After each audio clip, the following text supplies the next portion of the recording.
Eagle Community Television presents Community Connection with your host, Mike Cooper. Hello and welcome again to Community Connection from Eagle Community Television. Thanks for watching, and thanks to our producer, Jeff Durall.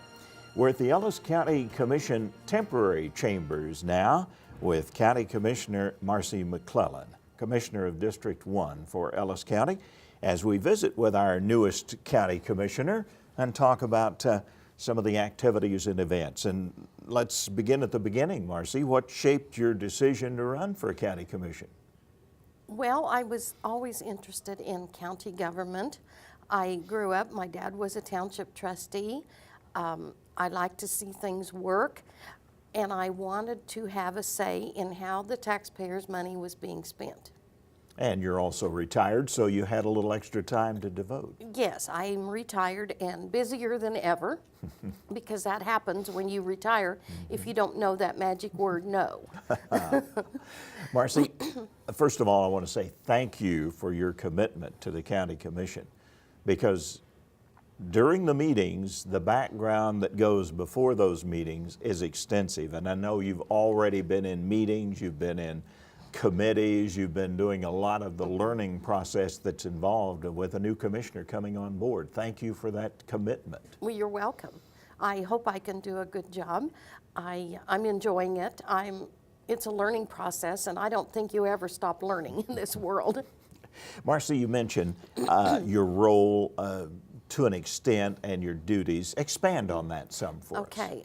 When I decided to run, I beat out the opponent in the primary. I was elected in November. The first part of November, I attended the Kansas Association of Counties meeting with our county representatives.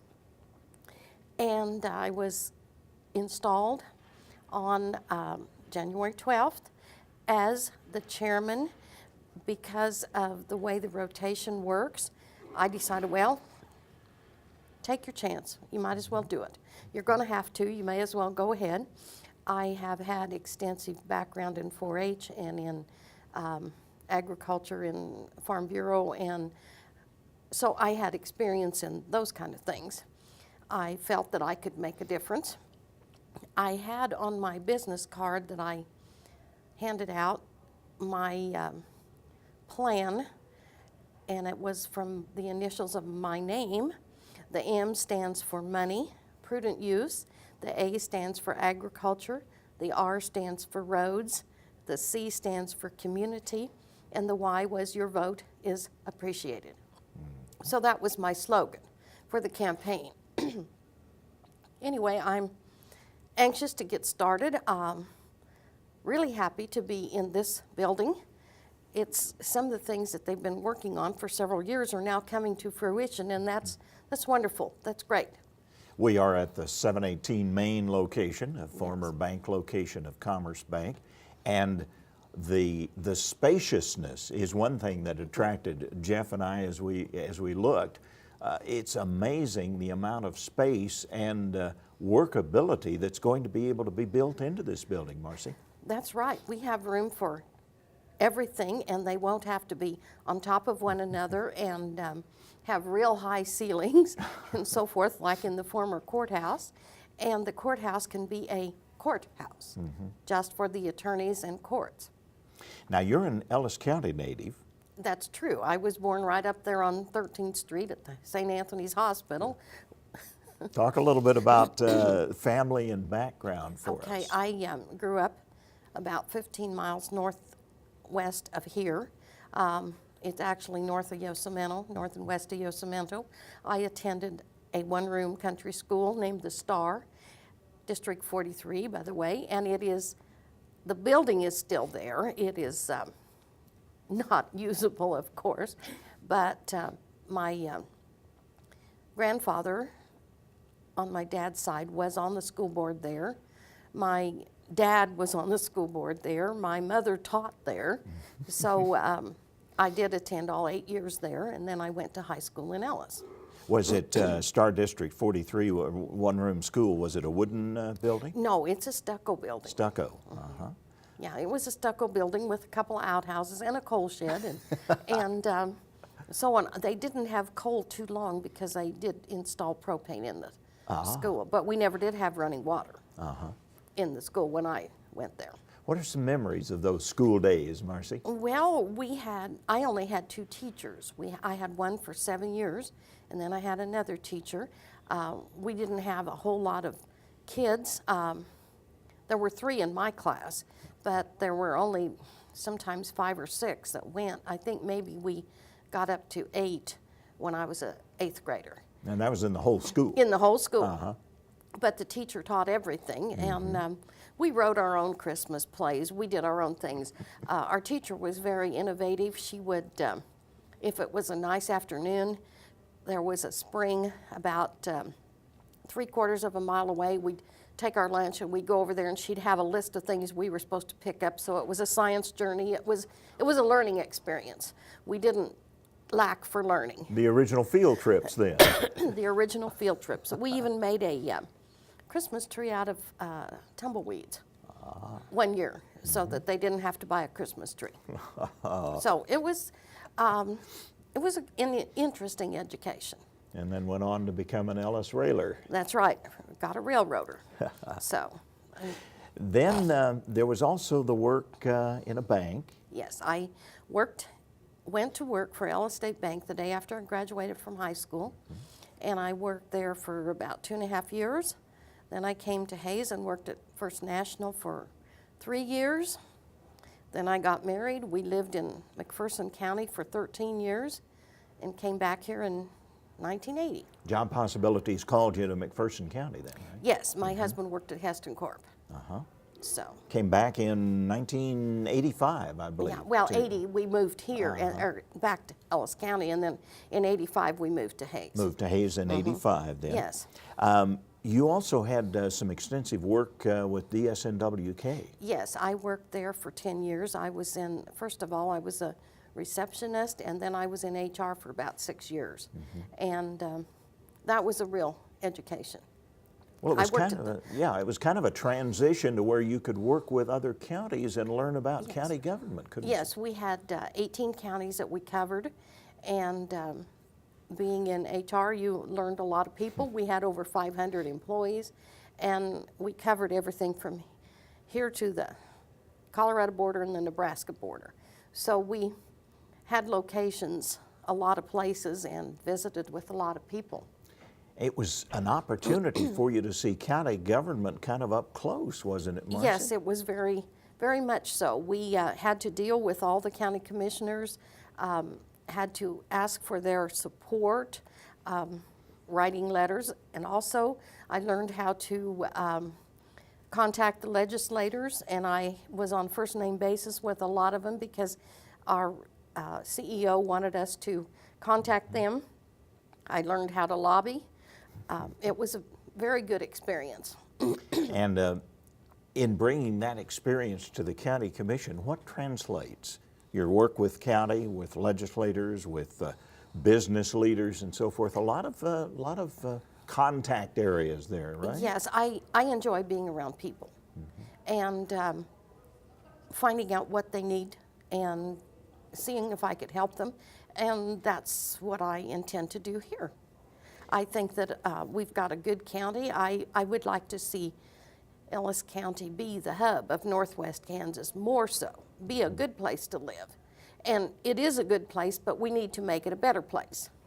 One of the things that I am appreciative of, having been involved in this for a number of years, your support for wind projects in the county. I really appreciate that. Well, thank you. I was approached in 2008 by a wind company, and I had not heard of them.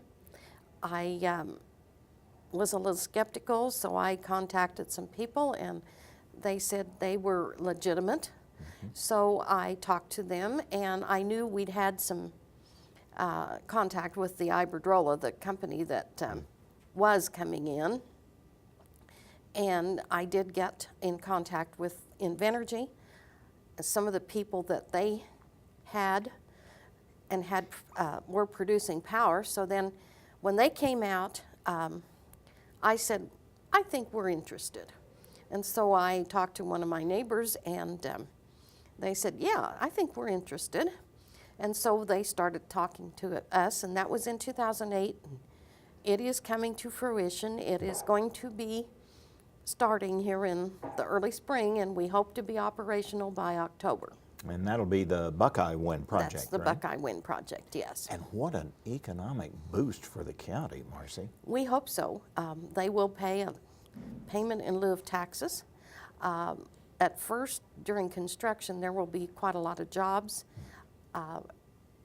Basically, after it is up and running, there will be 10 to 12 full-time jobs. These will not be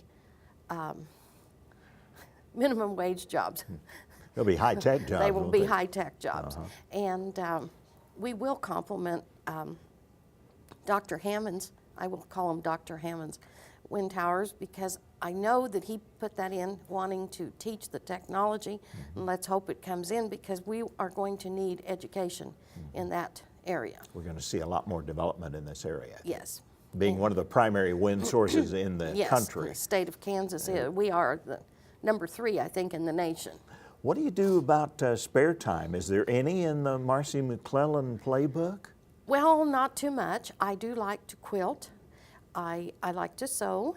I do genealogy. I am president of was president of the Book of Venus Society in Ellis. That is my roots on my parents' side. They immigrated from Austria, and their goal was to leave it a better place. And I guess it's coming down. I was going to say, that's a perfect description for a county commissioner, I think. I got to tell you, though, we're doing this actual taping of the program on a Tuesday because Marcy's quilting is on Thursday, and she couldn't make room for us on a Thursday with her quilters. You didn't want to disappoint those quilters. No, I didn't want to disappoint the quilters. So Jeff, you and I have taken second place to the quilters, just to let everybody know. Okay, talk about our location here. We're in the former Commerce Bank. That's really coming together. This is going to be quite the place. Yes, this is going to be a real asset to the county. It's easily accessible. There's parking on the street, parking in front. They have remodeled to a great extent. It's really nice. The meeting room will be somewhat available to the public at different times if the county isn't having meetings in here. And we can house everything except like the courts and so forth. I'm real proud of the fact that we're in here. It's a beautiful facility to begin with, Marcy. Yes, it is. It's a nice building, and it's good to keep the building useful instead of having it set empty, which happens sometimes. Finally, for our last couple of minutes, would you outline maybe some long-range goals or projects? I know you're just getting started and getting your feet wet on this, but give us some ideas about some things that Marcy McClelland might like to see the commission do. Well, when I ran, someone asked me what my agenda was. I said I didn't have any agenda. I wasn't going to promise anything, but I did want to see these projects finished that we're working on, because we have several. We had this, and we have the EMS building. We also have the courthouse, and I want to see them through fruition, and I would like to see the county go forward. I would like to see more businesses. I would like to see more strength in the ag economy. And right now the oil economy is not good, but I don't think it will stay down forever. We depend on it.